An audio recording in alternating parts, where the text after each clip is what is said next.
Então, aqui, pessoal, só para mostrar para vocês, olha a influência egípcia, né?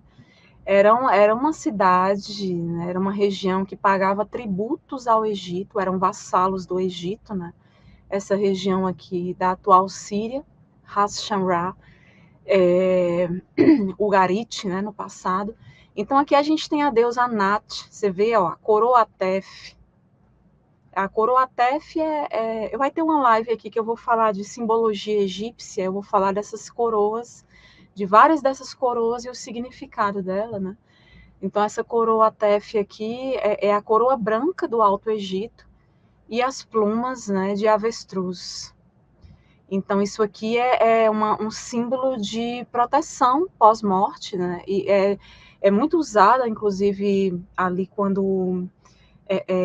Como é que diz? É um símbolo de Osíris, né? Relacionado ali à ressurreição no mundo dos mortos. Está muito associado aos defuntos, quando eles vão ser colocados ali, né?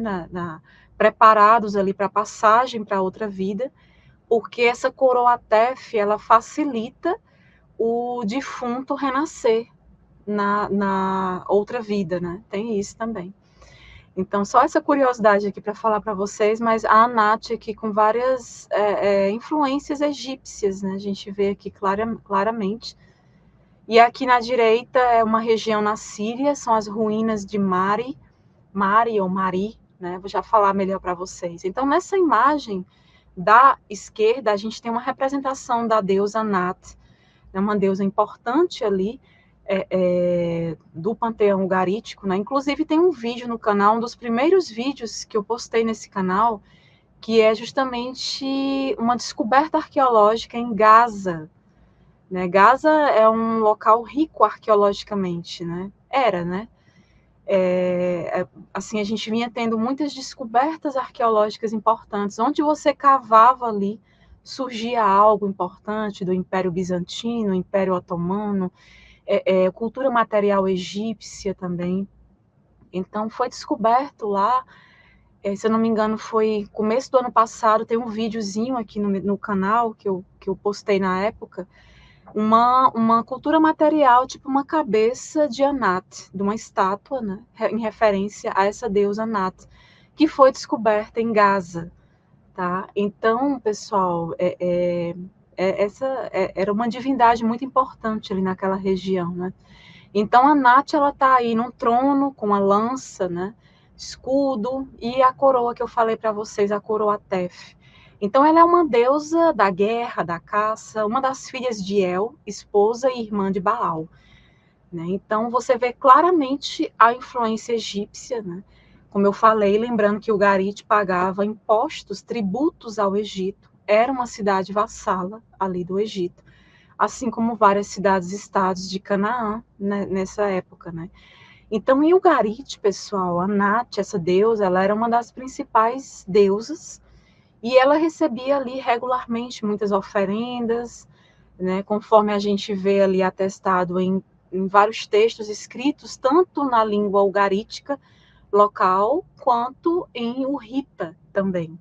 Então, ela também aparece ali muito frequentemente em mitos, incluindo o ciclo de Baal, que eu vou logo mais falar para vocês, o que seria, e a epopeia de Akhat, também, né, um documento ali ugarítico, onde ela é bastante citada, tá bom? Então, a Anat, ela era uma deusa associada, como eu falei, à guerra, à caça, né? E a maioria dos pesquisadores presume que ela se originou ali na cultura amorreia ali da Alta Mesopotâmia, ali durante a Idade do Bronze, e que a deusa Hanat, atestada ali nos textos de Mari, que é essa região aqui que tem essas ruínas aqui na imagem da direita, né?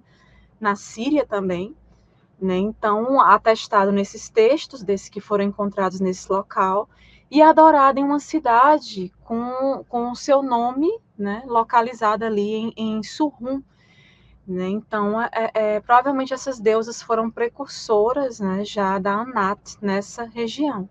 Lembrando ali que Mari, essa localidade, né, foi uma antiga cidade-estado semítica ali na atual Síria, Turquia não, Síria.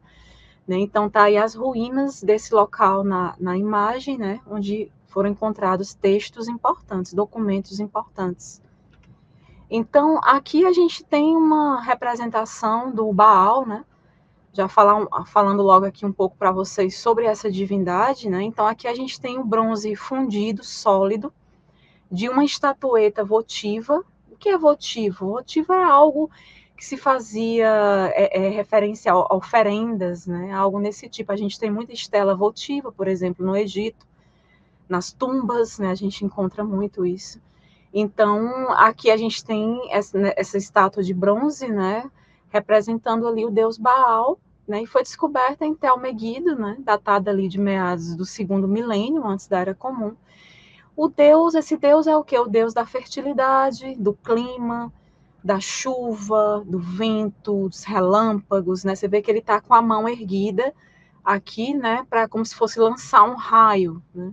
Então, das estações, né? A gente vai ver justamente isso no ciclo de Baal. O ciclo de Baal é uma série de acontecimentos envolvendo essa deidade, essa divindade, né? Algumas situações ali pelas quais ele passa, que são responsáveis por gerar estações do ano nessa localidade. As pessoas mediam essas estações a partir e correlacionavam com a movimentação desse deus, com eventos relacionados a essa divindade. Então, ele era responsável ali por toda a questão das águas, né, porque eles dependiam muito das chuvas, por exemplo, por causa da agricultura. Não era como o Egito. O Egito dependia mais da questão do rio, né, o rio Nilo, no caso, Mesopotâmia, os rios Tigre e Eufrates, né, a questão dos períodos de cheia, de seca, né? E aqui não, aqui a gente tem um Deus regulando o clima, as estações, né? A gente tem ali ele controlando essa questão das chuvas também, e ele também está associado à guerra, aos marinheiros também, né? A gente vê muito essas estatuetas no Líbano atualmente, foi a antiga Fenícia, né? O Líbano também é outro local de grande, Baal teve muita influência no Líbano, e uma região de, como é que eu posso dizer, grande, ele teve muita influência lá, ainda hoje a gente vê as estatuetas, né, e tudo, tem muita arqueologia, aquela região do Líbano, né, o sul do Líbano, era um local que eu gostaria muito de morar, quem sabe um dia, no sul do Líbano, região interessante para mim. Então, o Baal, pessoal, ele era um título, né? O significado ali, ele significava ali, tipo, o proprietário, o senhor, né?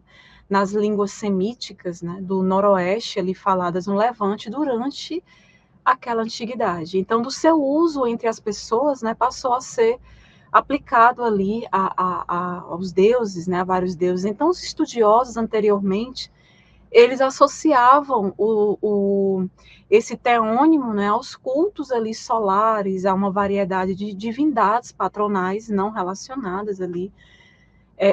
Mas, assim, várias inscrições, elas mostraram que o nome Baal estava particularmente associado ao deus da tempestade, da fertilidade, que era o Haddad ali da mitologia acadiana, que era ali o deus da tempestade, da chuva, ali nas religiões cananeias, e na antiga Mesopotâmia também.